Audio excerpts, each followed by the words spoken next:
Welcome to Mini.mighty.messages. Is there hope for people who are addicted to drugs and alcohol?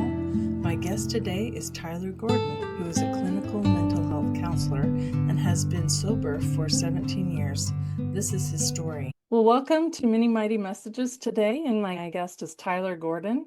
And he and I went to the University of Phoenix together to be clinical mental health counselors, and we graduated in 2018. And yeah, thank you for being on the podcast today. Thanks for having me. Yeah, I appreciate the invite. Yeah. Good to see you again. Yeah, so good to see you. I don't think we've seen each other since 2018, right? Yeah, we've talked, but we haven't Yeah. seen each other. So it's cool to connect and yeah. Yeah. And I was just thinking the other day, that's been 7 years. Yeah, I haven't thought about that. I guess Yeah. wow.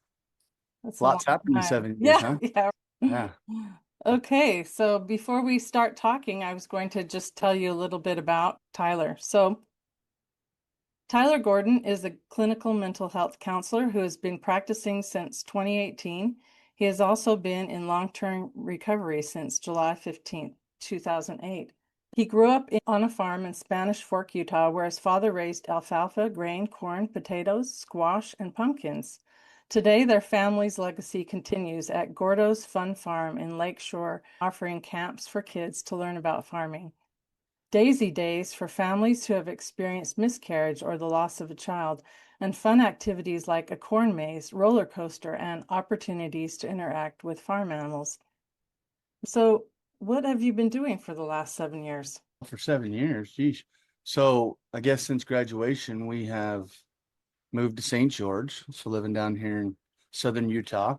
That was in 2019. Just a lot of cool stuff has happened since then. We've got 2 kids and married, and my wife's a seminary teacher down here in southern Utah, and so she's having a good time doing that. But just tried to build a private practice, I came down here and worked for a treatment center for a while, and that went away, and then I ended up getting a job, contracted work with the Children's Justice Center, which has been really cool. Never thought I wanted to work with kids, and COVID hit, right? And so a lot happened at that time. And so I went out and found this contractor job, which was cool. And they started this program down here in southern Utah at this time where they only hired 2 therapists to go into the schools and work with kids. So we'd pull them out of class, which was really quite unique and super fun. And I fell in love with kids. In a way, I saw God's hand, the spirit. It brings up a little emotion because I'm thinking of a specific client that I had, pulled him out of class, and he had a lot of abuse. Our kids go through a lot of hard stuff these days, and they need people to love them. And I play a lot of games and just befriend them and treat them like they deserve to be treated. And you just feel the Savior's love when you're doing that. And I'm just really grateful for those relationships that I was able to have at that time. And then now, fast forward a little bit, still contract with them. I don't see very many of their clients, but I just have my own private practice that I've been working on, and called Compass Counseling. And then I still have the nonprofit Preza Fund. I don't do much with that right now as far as fundraising, but that's been a blessing to my life. And that started because of my family, my recovery journey. My dad and mom paid for my treatment. And when I got sober and it finally took after the 3rd rehab, I just thought it's important to try and give back. And so we put on events like Run for Recoveries and stuff like that when I was working at Circle Lodge up in Sundance. And that's when it started. It was super fun and kind of has evolved into now just trying to provide mental health services for children. So hopefully something at some point that becomes more of a focus of mine. But right now, just building the private practice and trying to help people get better. And of course, that helps us get better in a lot of ways. It's not what it's about, but it has that trickle effect. Right. I don't know if that's, other than that, just trying to have fun, just trying to stay out of the heat. It's hot as heck now. So Yeah. Well, you're in Arizona, so I guess I can't complain. Yeah, it's super hot right now. Yeah. Okay, so you're doing mostly your private practice, and sometimes you work with kids at the school. No more in school, but just the Justice Center. The Justice Center.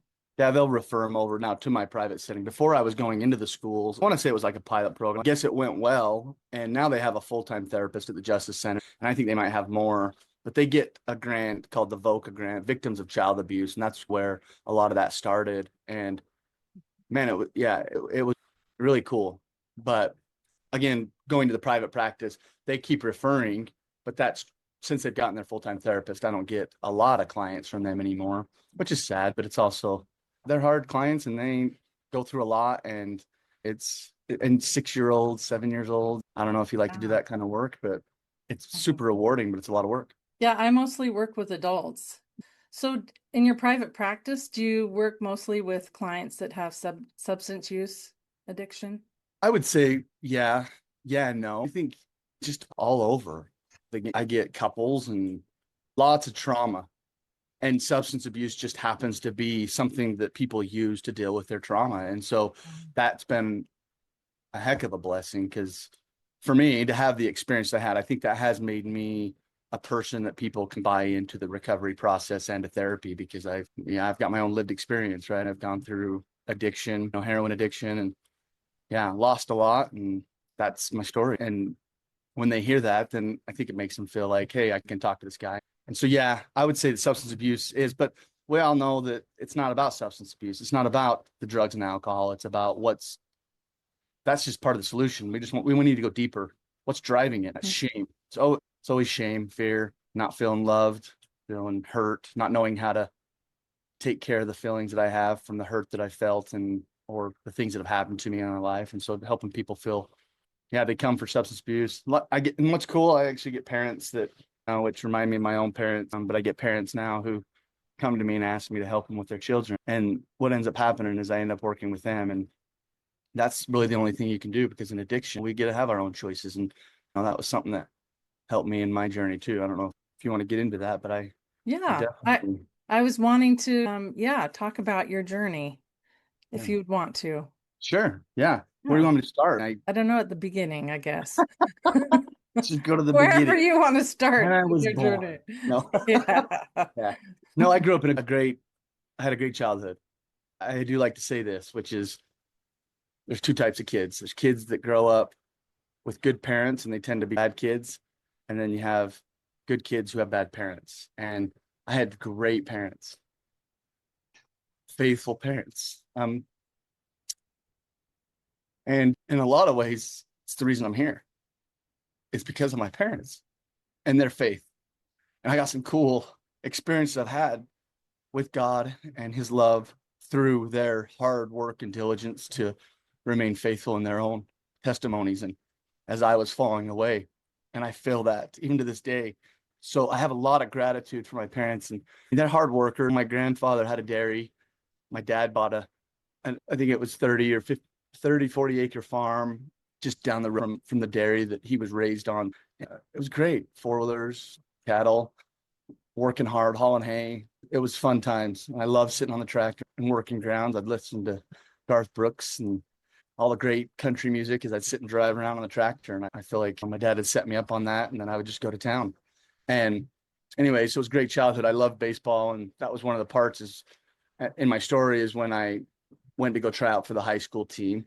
My brother was really good at ball and Spanish Fork has a really competitive baseball team. And there's a lot of good kids that were good players. And so it wasn't like I knew that I was going to make the team, but I really believed that I was. I don't know if I had the talent or not, but because I never really gave myself that shot out and I had a poor attitude, never really wanted to listen to anybody. I had this ODD thing going on, which then turns to a personality disorder when we become adults, right? That's kind of what that, at least that's my opinion. We tend to turn that into personality disorder, but I didn't make the team. And that's when I decided to, well, then who am I? If I'm not going to be a ball player, then who am I? And I'm 16 years old, 15, 16 years old. It's like developmentally, I didn't really have the bandwidth to understand what the heck was going on. Got into girls, got into drinking, drugging, smoked weed, those kind of things. And then you're off to the races. And then also it was back and forth for a while through high school. And then always knew that I wanted to go on a mission, but I didn't really want to go on a mission. I wanted to go on a mission to get the credit for it. Here's that personality disorder part of me where it's like that narcissism where I want to take credit for things I didn't earn. And I wanted accolades, but I don't know if I really wanted to put the work in because I didn't understand what it meant to go on a mission. So I cleaned up. I thought about the story the other day and I'll share it because it's really, I don't know, to me, It's crazy. Back in the day, I don't know if you remember, you probably do, but we used to have medications sent to us through the mail. Do you remember that? Like, Hmm. they used to send medications through the mail. My grandma would get sent her Loratabs to the mail. And so I was working the ground on the tractor and I was the only one at home. And I came in for lunch and I went and got the mail and there was this big, huge bottle of Loratabs, like 500. Okay. And I took them and went back out, worked the ground, came back in with a plan to basically like, hey, mom, I don't know where the pills went. I went and got the mail and now the mail's gone. So I basically told my mom and dad that the pills were stolen. So they said, call the cops. So I called the cops and the cops came down and they did their work and, took fingerprints and did the investigation. Okay. And I'm working on going on a mission, by the way. I think I actually even have my call and take the pills, do our thing because that's kind of the way it was. I wasn't addicted in my mind. I wasn't. I think I had an acting out issue. I was looking for something to fill that void inside of me.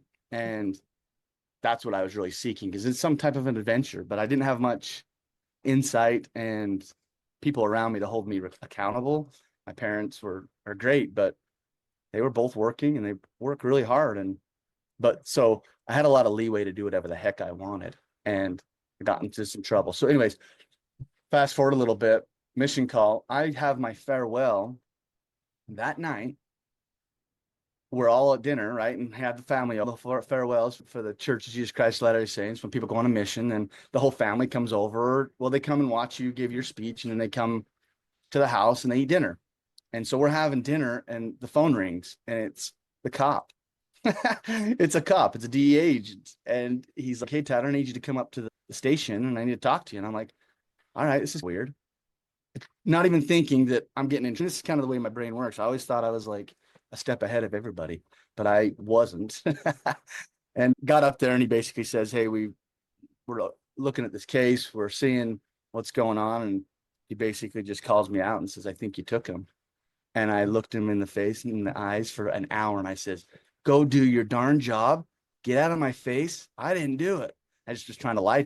And like the movies, they broke me down and I just gave up the ghost, I guess. I just said, yeah, it was me and called my parents up who were hosting my farewell party. Oh my God. Mind you, they're coming up to the DA office. I'm sure people are like, why are you going to the police station? Oh, we don't know. I can't even imagine what that was like. We've never talked about it because that's kind of the family that we come from. Don't talk, don't trust, don't feel. Let's just go to work Okay. hard, and don't worry about it. And that's what actually even happened is mom and dad came up and this is a time when no one knew. I'm sure they were scared. I'm sure they were just trying to do the best they could with the information they had at the time. And so they came in, and all of us are sitting around with this DEA officer, me, my mom and dad, and him, and basically said, this is what I did. And I'm sure there's a lot of shame, of course, guilt. And the cop said, you're going on a mission. You've got your call. You can go on a mission. And if you come home early, I'm going to charge you. And I was like, okay, like I'm gonna go. And so he left the office, and me and my mom and dad, I think we had a prayer, and that's one good thing. Dad and mom always involved prayer. It was always just let's turn to the Lord, let's see where we can get some guidance. And maybe it was more of just we need some help because it's pretty scary, I'm sure, in that moment. For me, it's just like crap. I got caught at that moment. I'm like crap. But for them, I'm sure it was a lot different. And they have their story to tell, of course, but from my perspective, it was like, crap, can I just get out of this situation? And my dad was like, do you want to go on your mission still? And I said, yes. And he said, this is where it sits. We leave it, you go and just go to work, and don't look back. And I wished I could have done that. I went on my mission and I went for 14 months. So this is what I hope I don't get in trouble here because statute of limitations probably ran out by then, but there was no charges filed because it was but I don't even know how that all works. I came home early because on my mission, I was still seeking again that void to be filled with something. And so I drove a car out of the mission boundaries. I had hooked up a toggle switch, which, on the mission, some of the elders were doing that to not track the miles because you had to track too many miles. And I was doing really good.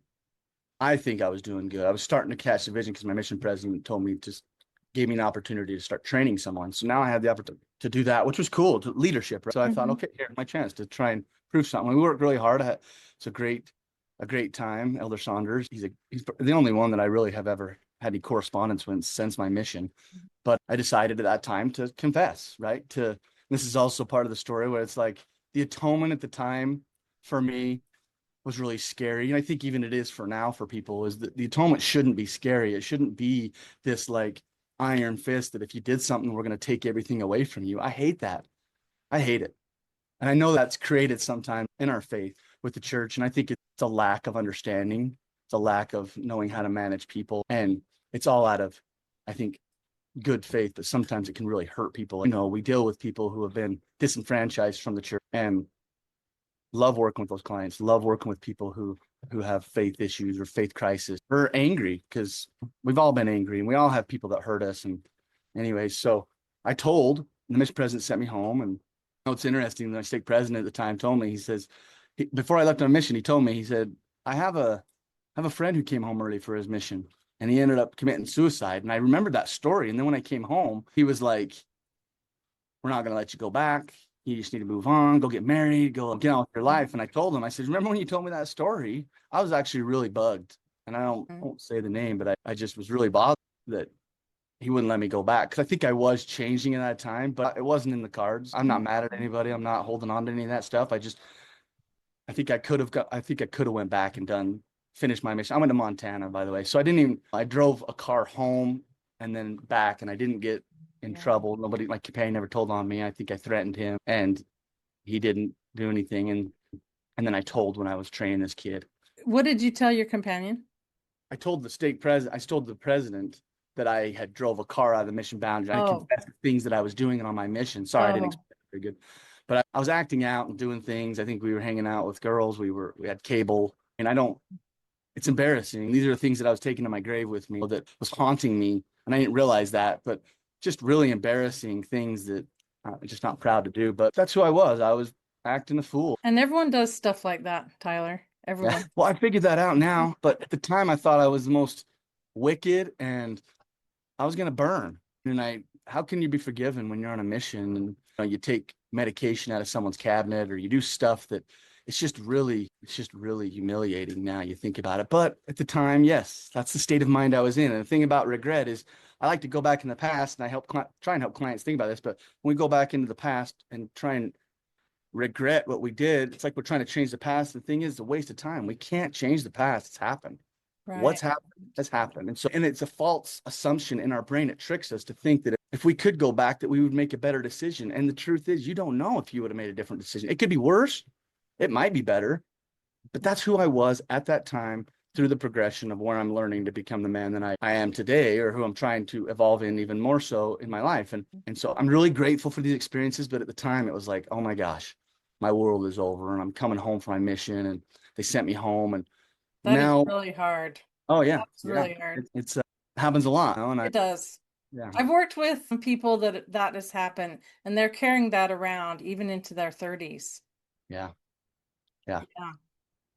And they're mad at themselves. And it really does. I don't know about how you in your therapy, but it really comes down to the responsibility that you take for the feelings that you have. If I have negative feelings about my mission, it always comes back to me and how I was acting. And I want to blame the people for they were loving me, trying to help me get better. But it seems like they were like taking things away from me. But they were just like, look, dude, it's run its course. It's time to move on. And that's, I think, the truth. And that's the most important thing, is to try and get to the truth. But I didn't know the truth back then. And so anyways, my trajectory went on to substance abuse. I had a couple knee surgeries from playing softball and getting hurt from basketball, things like, and then the pills were still being handed out. It was that time that you can look at Is this after your mission? This is after my mission. Struggling. Yeah. I was on my mission when 9/11 happened. So 2001, I remember that happening and waking up to my companion would call the phone and he would get the update of the weather and how the day was going to go. I guess it was like a 711 number or something, like a 411 information number.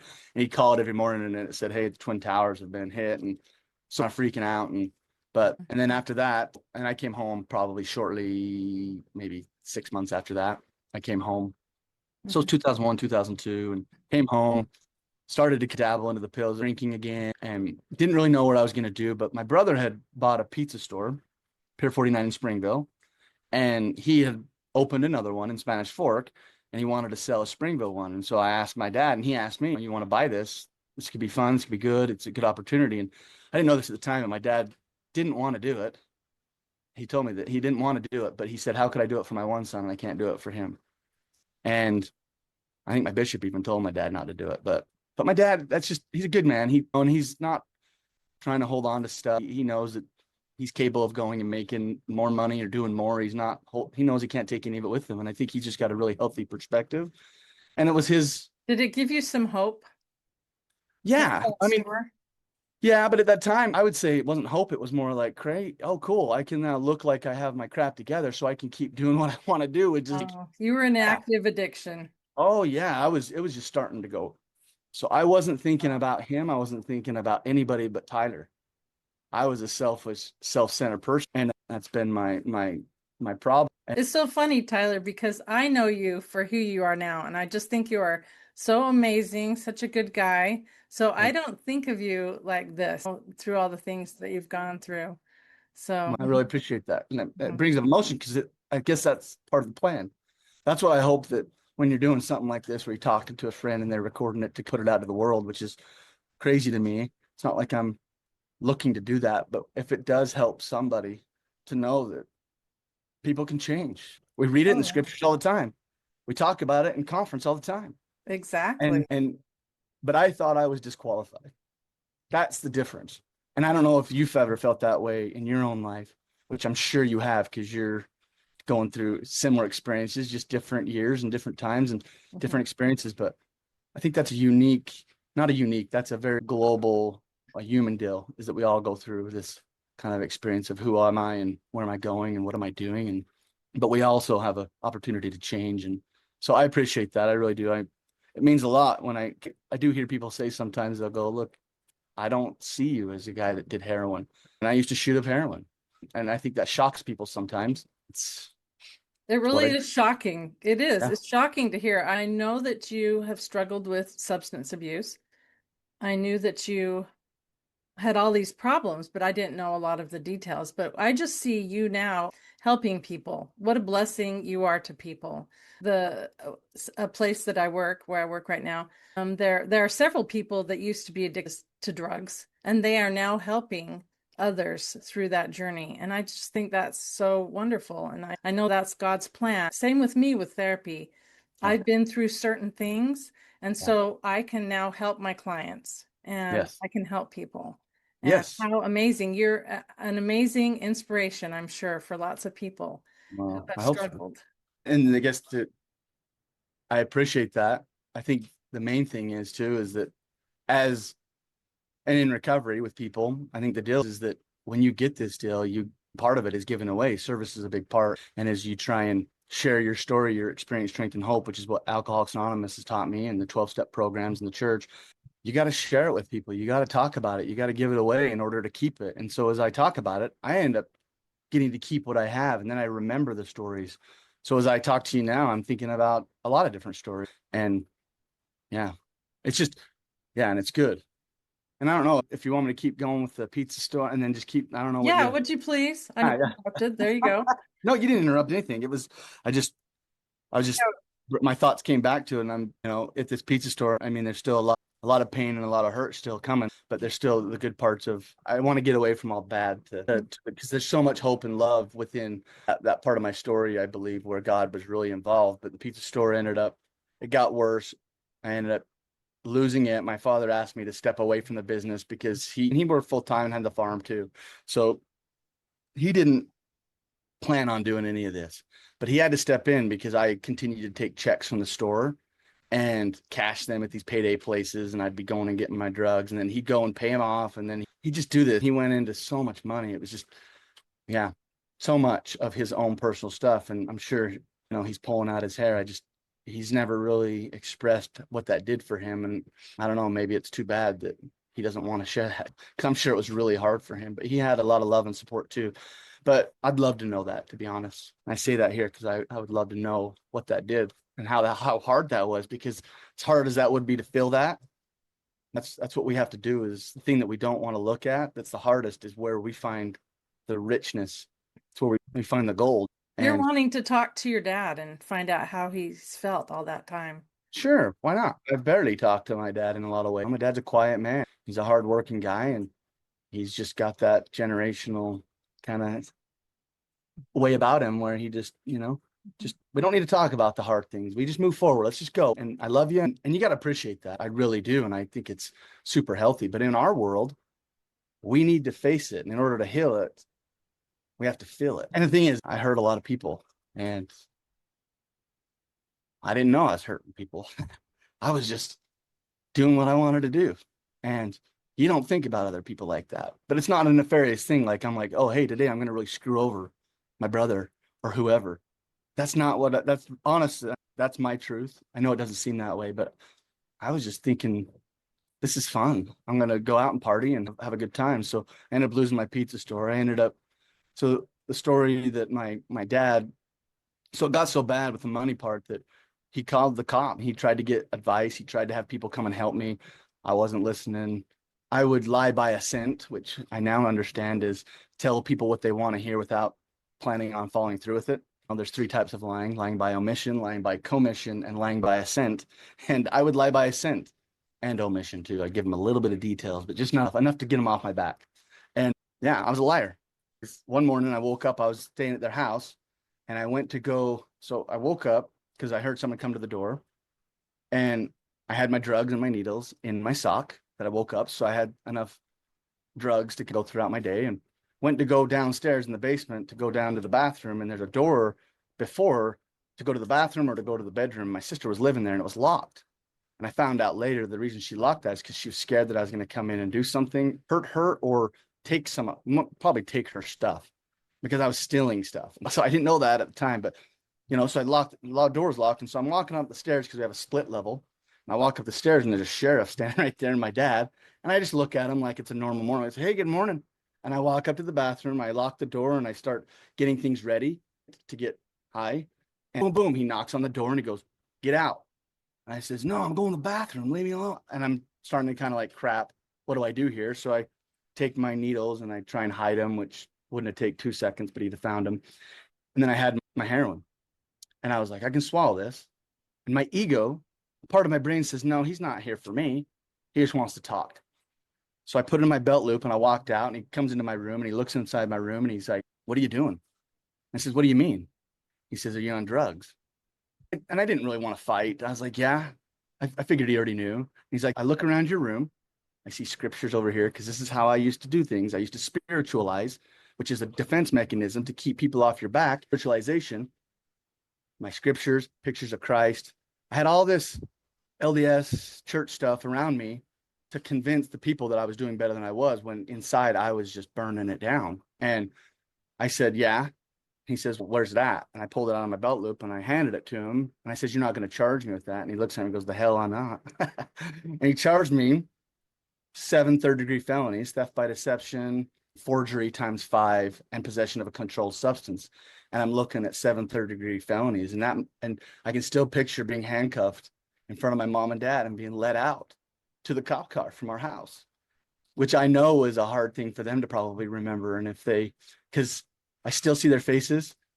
And as lost as I was, that was something that burned in my brain. And I'm glad it did, because it feeds me today in a way that just, I don't want to go back to that. That's hell. People that love you and want you to be happy and better. And I just think about what I did to get them to that point, because that is not what they wanted to do. I know that. My dad tried everything he could to not involve the law. And what else do you do? That was And interesting because I worked with drug court clients. And at first, when I would assign them treatment, I would think I would maybe not make it as difficult as I could.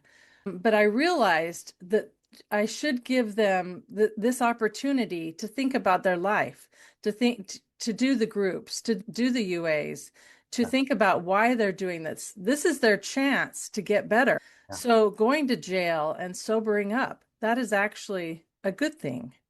Yeah. Yes. And wait, you don't know Yes. that at the time. So I'm in jail. Well, I'll tell you that. It's another funny story. Maybe none of my stories are funny, but I think they're funny. It's kind of part of my personality. I think everything's funny, but it's not sometimes that funny. But I'm in jail and I have 200 or $300 cash bail only for my first time going into jail. And I'm kicking, by the way, which means I'm withdrawing from heroin. So I'm like, I haven't slept. I'm desperate. I'm calling everybody. My dad had called all my friends, even the good ones, because I had good friends that just had to separate themselves from me. And I'd call them and they say, your dad told me not to. And they'd hang up, or they'd be like, sorry. And I'd call the pizza store even. And I'd call my employees who didn't really know what was going on because I know that no one's probably talking about it. So I'm like, get the money out of the till, come get me out. And my dad would pick up the phone and he'd say, don't call back, Tyler. And he'd hang up. And I'm like, crap. No, so I had one last play, I thought. So I called my mom.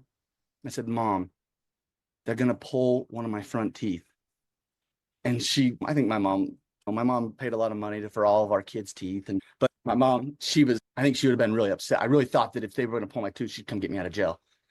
Okay. So I told her this. I said, Mom, they're going to do this on my tooth. And this is why. And she sits there and she paused, what seemed like forever. And she goes, have them pull it. And I was like, crap, dang it. My last play, I couldn't get out. So You're I, stuck. I'm stuck. So, but the thing, they do let you out. Eventually, it does happen. You get out of jail and you get to go back to life. And it wasn't but seconds when I got home and I knew exactly where my drugs were. And I went right to my car and I started again. After all that praying in jail, God, just let me out. And I promise I will not do it again. And then I'm like, just kidding. No, it was like, what the heck? So I was back off. So I'm in drug court now, by the way, with the 7th third degree felony. So I'm glad you brought up drug court because it's a wonderful program. And the judge at the time happened to be my uncle's home teaching partner. I went to jail 5 different times. And during one of the times, I was there for like 30 days over Christmas. And I think my dad told me he tried to call the judge and ask him if it was okay to get me out of jail. Because, it's the good old boy. Maybe we can make a phone call here. And the judge, first thing he said is, he's like, I can't talk to you. And he hung up on my dad. So that wasn't happening. So I spent Christmas and Thanksgiving, and that was bad when you're getting little gunny sacks from the church would come in and they were my family. So you had my Uncle Brent, you had one of my good friends' dad, and they're shaking your hand and you're in your jumpsuit and they're giving you a little orange with a little piece of chocolate. And you're going, like, you're really grateful for that stuff because it's like you haven't eaten some of that stuff in a while. But that was like a march to like embarrassing and You were embarrassing in a moments. small town. You knew Yeah, everyone, lots of we knew it. family. Yeah. So Yeah. everyone knew that you were struggling. Yeah. Yeah, maybe. I don't know how much they knew I was struggling. Probably. That's the thing about addiction is you think no one knows. And even as I hear you say that, I'm like, no, no one knew, but everybody knew, probably. And I don't think they really cared about me necessarily, but it's drama. And I'm just, yeah, we had a good name. My dad worked really hard. And that's one thing, his reputation is a big deal. And rightfully so it is. And I hope that that's another part of feeding what I'm doing today is I want to represent our family in a way that is what a Gordon would do because they're good people. I come from a great family and I, yeah, I want to honor that, but I don't know. It's none of my business if it's doing good or not. I'll know. I'll know someday. And all I know is that Heavenly Father's brought me this far because it's nothing short of a miracle. Because it's not that I'm a smart guy. It's not that I have anything figured out. I just know that there's a purpose now and I've been given too much and it's just time to go and work. And I'm just really grateful. That's what the practice is about. That's what I'm trying to do. And Well, anyways, I know your family's proud of you and Heavenly Father. yeah, It's just amazing. Not a lot of people, you tell me, do a lot of people recover and stay in full recovery? yes, but it looks different for everybody. And when people relapse, because people say, oh man, he went and used drugs again, he's done. But there's a difference between a relapse, a full-on relapse, and a lapse. And the difference is full-on relapse is I don't care and I don't care about anything else anymore. I'm just going to go full bore again. And the lapse is where I messed up. And now I'm going to jump back into recovery. And people can become really discouraged, or even treatment centers or people that are in the helping business can make people feel now they can't make people feel anything because we choose to feel what we feel. Now, there's a lot of judgment on if people relapse. Right. Someone relapses. Yeah. Okay. So what are you going to do? You drank. You already drank a million times before. So this is one time. Get back on the horse. Get going. Yeah. Sure, you have to start your time over. What's the big deal? Start working on the shame, the guilt, the fear, whatever it is that's pushing you to want to go get high. Because it's not about getting high. But people are convinced that that's what it is. Just let me do what I want to do, or I have to do this to feel better. And in a way, your brain just tricks you. Oh, that's what's happening. What was it for you? What was it that drove your addiction? A lot started with just wanting to be a part of and to have fun. And it evolved into shame and guilt. When I got sent home from my mission, when I looked at, I compared myself to other people. And as I'm looking at siblings and family members, and if they're doing well or they're able to take care of families and have a family, those are the kind of things that I'd compare myself. And then I'd be like, look, that's not for me. And I can't do that. And I always just felt like less than, I have poor self-esteem and I have to work on that all the time. I have low confidence in myself and my abilities, but I can act like, again, that narcissism part of me where it's extrovert. I'm an extrovert, but I recharge my batteries like an introvert. So I want to be alone, but extroverted, I can go get what I want when I need it. And if I'm a narcissist or I have part of narcissism in me, then I take credit for things that I didn't earn and I make it seem like I did something. And so I got to be really careful of all that, right? That's still very present in my life and it's always just waiting to show up. Isn't it interesting as I've gotten older, I know what my weaknesses are. I know what I have to watch out for. And yeah, you make mistakes, you learn what your weaknesses are, you watch out for them, but they're always just sitting there, aren't they? I picture them Totally. sitting there on a chair in the back of my head. I know that they're there, but I try not Good. to But some people don't even know that they're there. And that's the narcissistic trait. So I'm glad to know that there's things there that you have to watch out for. Because if you don't know the dragons, then you don't know what you're fighting. And some people are in such deep denial. I've listened to a lot of Jordan Peterson. He's an amazing clinical psychologist from Canada and love his stuff. And he introduced this book, There's No Such Thing as a Dragon. And I use this with every single client that comes in because it's about denial. It's about a dragon that keeps growing. And the mom's like, no, there's not a dragon. And it's such a cool example of some people get it and some people don't. But that also helps me gauge where people are at when you read a story like that and how much they understand it. But kids, even kids, they get it. They understand it. But it's such a beautiful book. So simple. We all have dragons in our lives. And if we're not addressing the dragons, then it's getting bigger. The problem's getting bigger. And you think that you're doing better. But that's when you realize that you think that a whole town that knows you and has a good name don't know that you're doing what you're doing. That's like what you said earlier. No, they know. Like when the cops were at your house and your Yeah. parents were there and you were in the bathroom with the drugs, right? That's it. Yeah. You just assume that you can get away with it or that no one knows, Yep. where it's obvious to everyone else what's going on. So yeah, your dragon was big. You had Oh a yeah. Oh, I'd look let at it get big. Yeah. And my family too. That's also part of their responsibility too, is that there was a lot of denial. My mom was my biggest advocate. Someone would come and tell my mom, hey, Tyler is not doing good. He's not doing well. And no, shut up. That's my boy. He's fine. Or whatever. And you love our codependent moms. They really believe that they're doing the right thing, and you can't fault them necessarily for that. It gets bad. And I hate that my mom feels guilty for the things that I did because I think she does. And the truth is, I made my choices, right? It's nobody's fault but mine. But, that dragon does get bigger in other people, even in her life. And if she's in denial, or my dad, or anybody, then it'll get bigger in their life too. So that's where good friends and mentors and bishops. I hope that bishops will be like, look, I love you right now, but it's not okay what you're doing. And I don't think you're headed on the right direction. So I think that it's time for you to stop taking the sacrament. I think that's more the approach. Look at your behavior. You tell me one thing with your words, and your behavior is not lining up. Cognitive dissonance, two conflicting thoughts at the same time. And then you got ambivalence where you're waffling. Yeah, I want to get sober. And then I want to be part of the gospel and I want to be heavenly. Okay. So I'm waffling between both decisions. Those are things that I didn't know at the time. I wished I had that good of insight. And some people I think do get that, but I needed to learn that the hard way. And in drug court, I went back to jail 5 times. I did a total of 6 months and had an order to show cause with 7 third-degree felonies. So they were going to kick me out. And they said, I'll give you one more chance. And they did give me a chance because I wrote him a letter and I pleaded with the judge. And he said, we'll give you one more shot. But here's the thing, we're not paying for it anymore because the first 2 rehabs were paid by taxpayer dollars. And the last one says, you need to figure it out. And I'm like, I don't have any money. I can barely string a thought together, let alone bring together some money to get into rehab. Of course, my dad and mom. He found me a place, and what a wonderful experience. And part of that story is that I went to this place, and what a blessing it was to walk in, and the time people were hugging me and telling me they love me and welcome home. And I just didn't, I had a lot of shame and guilt. So the next morning I woke up and, well, let me tell you this before.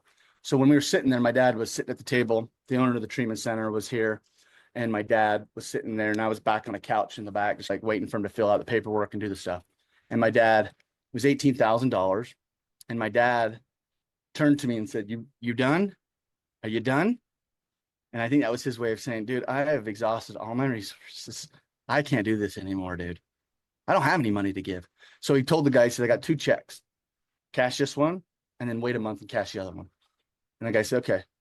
And I was like, yeah, awesome. I mean, I'm just out of jail. Who isn't happy to get out of jail?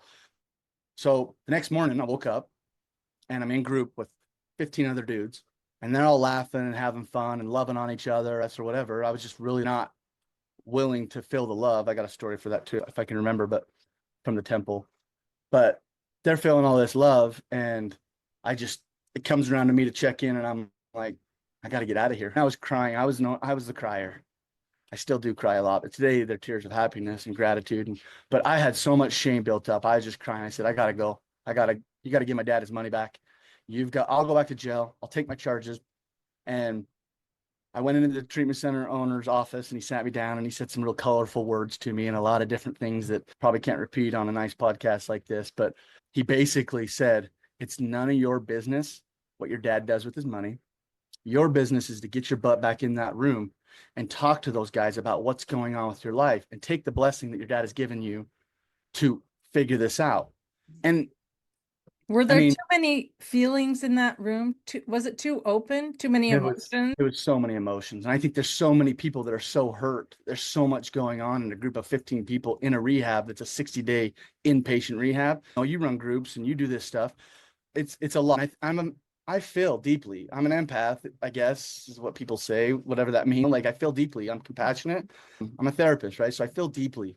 And but I also want to be a tough guy and act like I don't, So you you know. didn't want to let your feelings out. You could No. tell that this was a group of close people Yeah. and that you might have to like really think about your emotions and explore. Is that Well, why you didn't I want think so. I think that's, yeah, you're probably exactly. I mean, I didn't think about any of that at the time. I just know it just felt uncomfy, and I just had to get out. And my thing is run. I always ran. I always just tried to get out of the situation and then just not deal with it, and it'll just go away. That never works out, right? So I ended up staying, and it was the best thing I ever did. It was the best thing I ever did. And that's where everything changed. This is where my life changed, because I got my journals.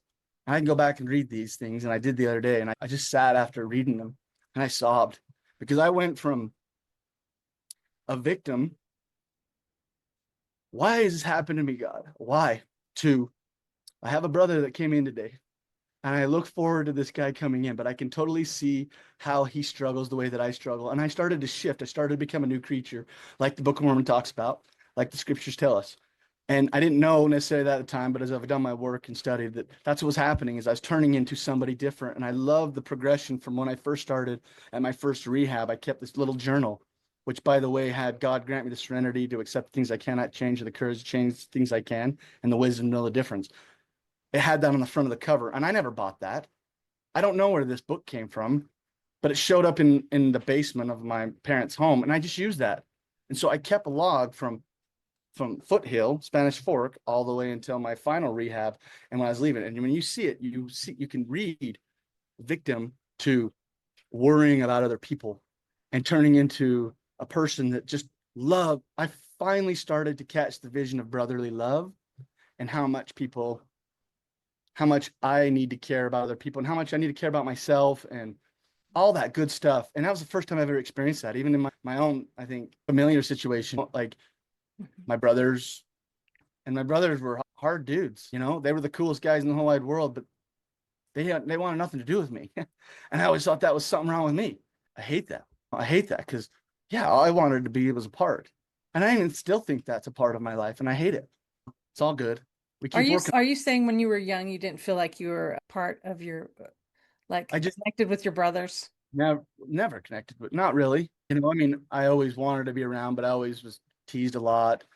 The funny story that they like to laugh about, and it is funny actually. They tied me to poles, shot me with BB guns. They would put me in front of the TV and turn on Freddy Krueger and tie me down. And I hated Freddy Krueger. He was a mean dude. Yeah, So my were you brother's a the good. youngest brother? I was the youngest boy, and then I had a little sister. And there was three older brothers, Mm. and super successful, good men now. That as I talk about this, it's kind of like I better just because if they do listen to it, I just want them to know. I don't know if they'll listen to it, probably not, but it's all good. They're good men, and we just don't know what we don't know. You know Yeah, what I you're mean? You know what you kids, know. Yeah. but And back then in the '80s, how cool is the '80s? You know what I mean? It was it's the so best. cool. Yeah, MC Hammer.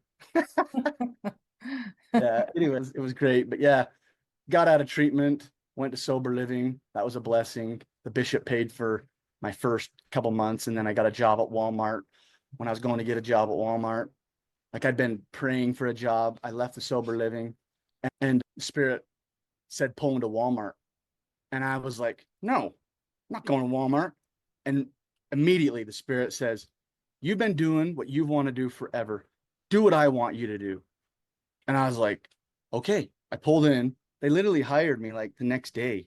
And people had been waiting for 6 or 8 months to get hired on there. It was really quite crazy. And it was 8.15 an hour, Walmart, I 45th and worked at 9. Walmart for Yeah. 12 years. Okay. Yeah. Well, it was a great job. It was a great gig. But Right. again, my mind was like, I thought that because I owned a pizza store that I had some talents, which when people give you stuff and you didn't earn it, you don't have anything. You know what I mean? You have to earn what you get. That's part of what we do is trying to help people realize that you're not entitled to anything, dude. You're not special. You earn it.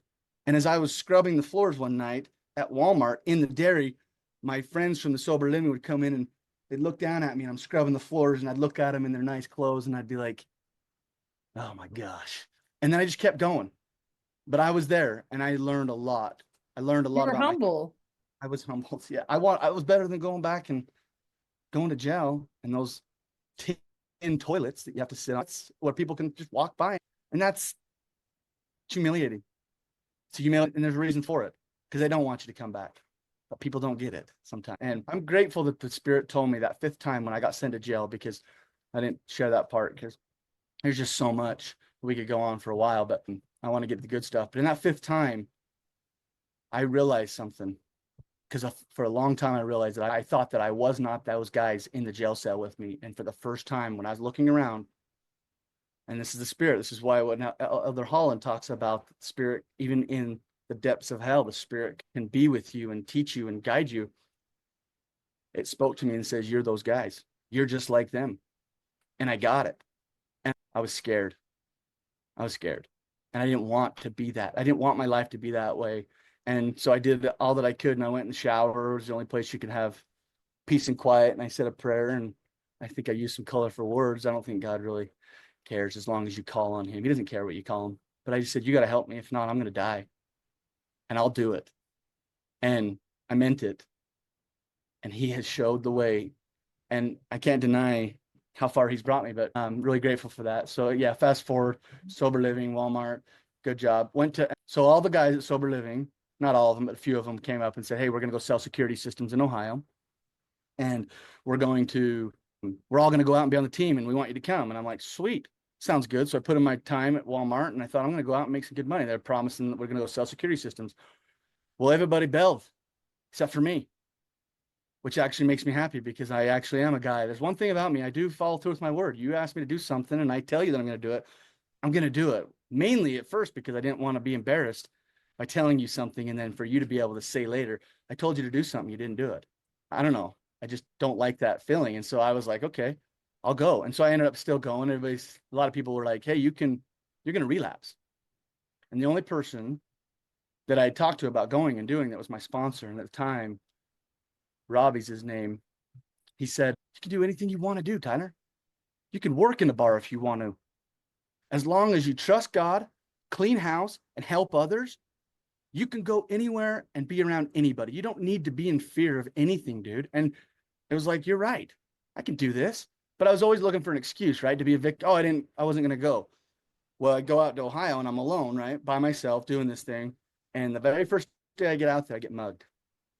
And we're in downtown Ohio, Cleveland. We're on these streets. I had no idea that this is what the world was like outside of Utah. We live in a great place. I had 125 bucks on my little Walmart card that they put your checks on. So that's all I had. And I had a cell phone and my ID. They took it all, right? Put a gun up to our chest. And it was the scariest. I've never been violated like that. Never had anything like that. The homes looked like Hurricane Katrina had gone through. This was poverty. Like I was like, just had no, I was so naive. And so why not take these two white guys that have been spending all day out here up and down our street? They were probably survival at the fittest. So I think kind of what happened, but I don't hold any ill will against that person because I guess I know desperation too. Maybe they're desperate because I would have probably gave it to them. Good heck, it just felt so sad to be in a situation like that. But the crazy thing is after that, I came down because I was super scared. A lot of fear came up. But I went to the cop station after to file a report, and he looked at me and he says, "Where were you at?" And I said, 98 and Superior. And he's like, "You're lying." And I said, "No, I'm not lying." He's like, "You say you got mugged and they took your stuff." And I said, "Yeah, you got to go find him. You got to go like get him." He's like, "It's gone, dude. You're not going to find anything." And I've never, in the 25 years of being here, ever watched anybody walk out of that place without getting the crap kicked out of them or shot and killed. "I don't believe you," is what he said. I was like, "Well, I don't know what to tell you because I don't have my gun, I don't have my wallet, and I don't have my ID, and I can't fly home. I can't do anything." And anyways, I think God was Angels must have been watching no for over you sure, there. 100%, 100%. No, there's no doubt about this because again, being in Ohio, another blessing that I'll share as fast as I can here. In Ohio, Kirtland was like half hour, 45 minutes away. Okay, so went and did that. That's where I left tobacco in the Newell K. Whitney store after having that experience there. Like I went to Kirtland Temple and I was like, I'm gonna have this big spiritual experience. It's gonna be great. Felt nothing. I was like, this feels empty and hollow. That was before the church has now bought it, right? But Right. and so I hope that probably will change. But then I drove over to the Newell K. Whitney store, and as soon as we drove onto the property, I had this overwhelming feeling that just covered my body. It was like, this is home, dude. This is where you need to be. And I was like, I was eating it up. And so I had a great day out there and visiting some of those sites. And that was the last time I ever picked up tobacco. I left it. Just like those men, when he gave that commandment, they got up and they threw their Right. pipes in the thing. And the cool thing about this story too is my parents got called to a mission there 10 years later. And now they're sharing their story of their son working on the word of wisdom and how it's applied to his life. And I just, another little small tender mercy that I just can't, you can't make this crap up. In some ways, it's like unbelievable to me. God And has a plan for us, has a plan for you, is guiding you. yeah, I'm Guiding. just so grateful. I mean, and if I can backtrack a little bit too, when I got out of, I didn't know this. We were on our way to Denver, Colorado. I have a brother that lives in Colorado, and we were going to a Broncos game, and we were stuck in traffic in the car, and we were talking about how I've gotten sober. I think I was 5 years or 6 years into recovery at the time, and my dad told me the story about the $18,000 that he paid for the treatment center. Well, here's another blessing. His green yielded that year. I think it's either an additional 18,000 or it was exactly 18,000. It was exactly what he needed. And when my dad told me that story, there was something that hit me. Such a such an awesome thing that I know you, Tyler, and this is why this happened. And I told my dad, I said, "Why did it take so long to tell me that story?" You know, it's like, well, we don't talk, right? But it's like such a cool experience. And maybe that was personal to him, and maybe it was none of my business. But I just love that because what it did is it told me that Heavenly Father knows Tyler Gordon, that He has a plan for him, that there's something more for him to do than just sit back and sit on a beach, go make some money and sit on a beach. No, that's not what we're here to do. I'm not here to make a lot of money and just chill. We have something to do, and that is to bring in our Savior. He's coming. And either you're going to help it or you're going to make it worse. And I think that's all you can do. You can stay stagnant and hope that things work out for you, or you can get in and learn all that you can right now. And I truly believe and we're soldiers, foot soldiers, doing therapy with people, and people can judge us or do whatever they want. It's a noble thing what we're doing, trying to help people and sit with them and mourn with those that mourn and love them where they're at, even though they're ridiculously difficult. Our And you clients, know, And you know exactly what to say to them, you know. Maybe sometimes I just feel like that when we're in there, just like what we're doing now, the Spirit will Yeah. tell us what to do and where to go. And I'm just Mhm. grateful that my father was faithful and kept going to the temple and kept doing things. And I think that's blessed his life too. And he can Mhm. he can he can attest to that for himself. But just grateful to come from the family I did. So recovery started then, um, and it's been going ever since. I'm now married, got 2 kids, been to school, started working in the drug and alcohol treatment world. That's where I kind of went to. Started working as frontline, Mhm. progressed, had great mentors. God, made some great friends, which I wasn't really good at before I went to treatment, because I was not good at being. I could make a friend, but I couldn't be a good friend, I think is the way it is. And something I'm continually working on is trying to be a good friend. I mean, the world we live in, we're so disconnected. Technology's killing our people, People are dying because they're comparing themselves. And we really got a lot of work to do. I mean, it's so daunting if you really step back and look at it, right? I mean, Right. your clients and all that people deal with, they deal with a lot, right? We deal with Oh a lot. yeah. Yeah, really, really. Yeah. And so, yeah, and I wondered if you could talk about AA for a minute. Yeah. 'Cause I know Yeah. that really helped you. Oh, it helped me so much. Well, it's 12 steps. Alcoholics Anonymous, two people. I mean, one of the things that I think is such a cool way of looking at AA is people get mad at God. I mean, our country's, founded on Christianity, and Christianity is a big part of what people do. And some people don't like God because it means that they have to feel bad or be accountable to something if they are Christian or they believe in Christ or God. And so people need an excuse to hate God. And so that's a big thing that when you go to AA, people, and this is the truth. I always believed in God, and I always knew that he was there for me. My bishop at the time when I was in trouble, I would go to him and he was trying to help me. And he's actually my best friend's dad. And he's such a good man. But I said, "Do you want me to take my garments off?" And he says, "No, I'm afraid you're not going to put them back on." I think he was right, but I always had my garments on, even when I was shooting up heroin. And I know it sounds maybe sacrilegious or whatever, but I'm grateful that I kept them on because I think it was a protection. I think there was some sort of protection, if that's possible. I don't know. That probably contradicts everything. I don't know how to understand it all. I bet it did. Yeah, Yeah. yeah. But I'm grateful. So, but AA taught me that I can have a God of my own conception. And that's actually what blew the mind of Bill W., who was one of the founding guys, which, by the way, when I was in Ohio, so glad you brought this up.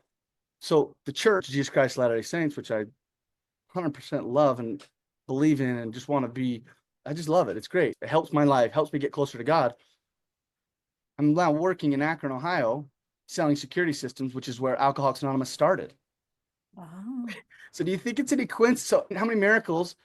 I'm now in Ohio, Akron, Ohio, and I go visit Bill W.'s house. I go visit his gravesite where him and his wife are buried.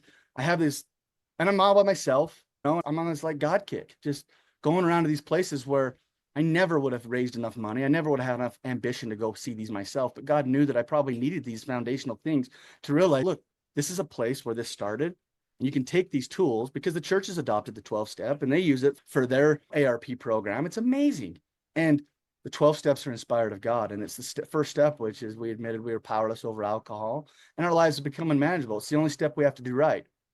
Second one is came to believe that a power greater than yourself could restore you to sanity. Okay. So do you believe that something can change you? That's what people do when they come to you, is they look at you and say, I think you can help me. And then you have to convince them in some way as a therapist. You can help them make the decision to turn your will over to the care of God as you understand him. So in a way, you are helping them make a decision to turn their life over to the care of something bigger than them, which is maybe the 12 steps, maybe therapy, maybe this group that you offer.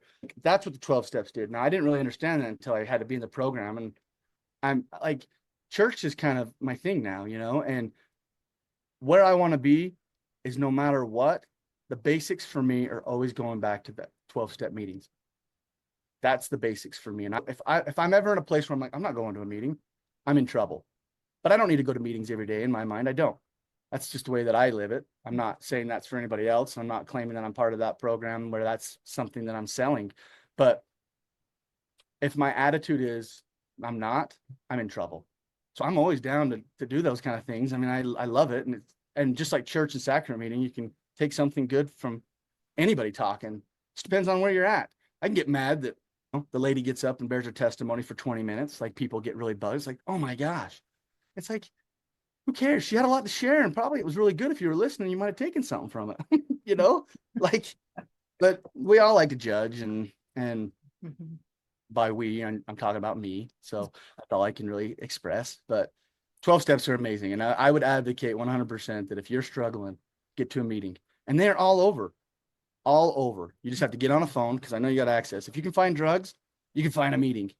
You know what I mean? Like, it's not hard to go to a meeting. It's just what is hard is actually staying sober. So you know this, but the miracle is that people actually get better. That's the miracle, right? That's right. It's not surprising when people relapse. It's not surprising when people die, because the longer you stay sober, you realize that this disease is just taking people left and right, and it doesn't care about you or your feelings. It just wants to kill you. So the 12 steps help you find God. But most important to you is the Church of Jesus Christ of Latter-day Saints. Jesus, Yeah. God. Yeah. Yeah, that's your foundation. Yeah. And that's, I can look, tell. in my last treatment center, she held up a book on Mormon, which is that little blue one that's kind of floppy that you'd hand out on your mission. And they had a floppy Alcoholics Anonymous book, and she held it up like this. She's kind of standing away from us a little bit. She goes, "What are these books? You guys know what these are?" I said, "Those are 2 Book of Mormons." But no, one was Alcoholics Anonymous and one was the Book of Mormon. Now, I don't want that to be like sacrilegious or anything like that, because I'm not claiming that 2 alcoholics, but I do think that God inspires people and uses their gifts and talents, which is exactly what I think a podcast like this is about, is to take people that have real life experiences and we're turning it into something good, just like Ether 1227 talks about. So we're turning our terrible things that we did into something that God can use to help usher in his son, who is coming fast. And I just hope that I'm able to see it and be a part of it. So, Right. yeah. Well, thank you so much. And I was wondering if maybe you could bear your testimony at the Oh, end. sure. Sure. Yeah. Yeah. What is it about bearing your testimony? You want to get emotional? Yeah. It means the Holy Ghost is there. I hope so. I know that, I know that God lives. And the reason I know that is because I've seen him in my own personal life. I've never seen him personally, but I know him. I know that he has shown up in a way and that he's an advocate with me. He wants me to have everything that he has. And as long as I'm willing to take responsibility for my stuff, regardless of what I've done, he will always welcome me home. I was at the temple, and this is part of my testimony. I was at the temple a month ago. And there was a gentleman when I showed up to do initiatories, and he grabs me by the hand and he goes, "Welcome to the temple, brother. Welcome." And he sat there for probably like 30 seconds. And you know how 30 seconds is when someone's got you by the hand and they're looking you in the eyes. It's like he's looking at my soul. He's like, "Glad you're here. I'm so glad you're here." And I felt a little uncomfortable, not going to lie. But I walked away and I sat down on my chair and I'm like, is he really that happy to see me? And the Spirit talked to me. And the Spirit said, if you can't handle this much love from your brother down here, then how are you going to accept all the love I have for you up here? And it blew me away. And that's my problem. So God is revealing to me in the temple, the house of the Lord, you need to let people love you. I grew up, like I talked to you a little bit about my family system. I grew up in a family system where I don't know if it was my head telling me or if I really was a burden. And I feel like a burden to people. And so I don't let people in. And I need to let people in, and I need to let God love me. And as I do that, then I can share that. And so I think it's my testimony is that's how it works, is I just got to keep putting my best foot forward. As I fumble through it, God will continue to show, but it comes down to my willingness, and God has given me so much. I know that he provided a savior in the atonement, and I have no idea how that necessarily works, but I am grateful that it's there and available, and he provides resources to go to church, partake of the sacrament, renewing the covenants every Sunday. And I want to be with my family. I've heard this, and this is what keeps me going in some ways. I love my whole family, but the family you create is way more important than the family that you came from. And I want to create a family with my children and my wife of people who do the right thing, regardless of what's in front of them. They make the right decisions, and they always turn to their Father in heaven. And I say that in the name of Jesus Christ. Amen. I love that. Well, thank you so much, Tyler, for talking with us today. Oh, I'm really grateful that you let me share my testimony. I think that's a really neat part of this, and I think Oh, it's the yeah. most important part. We all have a story, and we need to tell Oh, our story. So thanks yeah. for making it happen. Oh, yeah. And I was just thinking of the Book of Mormon. I mean, some of the greatest stories are the comeback stories Mm. of, if you think of Alma and then Alma the Younger, those are great stories. The younger, I think he becomes the prophet. He was Yeah, struggling as a youth. I mean, isn't that amazing? And all of us, we all have sins and weaknesses and problems. And because of Jesus Christ, we can be totally clean and forgiven. And I just think that's amazing. And thank you so much for being here of and course. sharing your story with us. You're a dear friend, and I'm yeah, get emotional too. You've been an inspiration. You know, as you watch what you've done with school. I know we've had our conversations while we were in those when are we going to be done type of days, right? How much longer do we have to be here in all these classes doing all this work? And as you were going through your own family stuff, and I know how strong of a woman you are, and I really am grateful for your friendship. Um, I don't know if you've really known how important it's been to me throughout that process, but here's a good opportunity for you to know that I really appreciate your kind words at times, your kind presence. You have a really soft aura about like welcoming aura, and really appreciate that. And I think that's what makes you successful. So keep up the good work. Oh, thank you. Thank you so much. Yeah, of course. This is Kim Smaellie. I hope you enjoyed this Mini Mighty Messages podcast today. And just remember, you are loved.